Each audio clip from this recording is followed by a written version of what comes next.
We have an ice skater that's moving at a certain speed, and she glides to a stop over a distance. Now you know that realistically, if an ice skater is just gliding, it's friction that stops her, that is the force. So it's asking how much work did the friction of the ice do to bring the skater to a stop, and what's the strength of the force.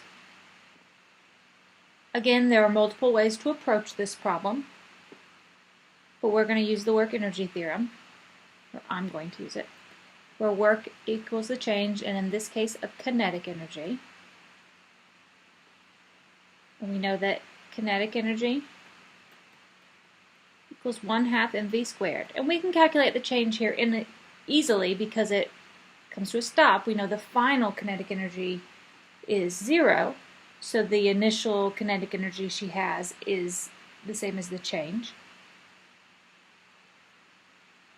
So we know KE2 equals 0, and KE1 is equal to 1/2 times mass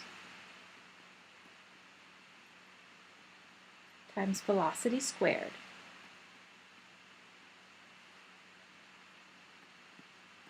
And we can find that the initial kinetic energy is about 166 joules. And when we round to the appropriate number of significant figures, we can say that the work done by the friction is 170 joules. We have to think about the sign here because we know that the change in kinetic energy is equal to the second minus the original. So we know that the work did negative 170 joules. And that negative sign just means it was in the opposite direction as the motion of the skater. In order to solve for the strength of the frictional force, we say that work is force times distance.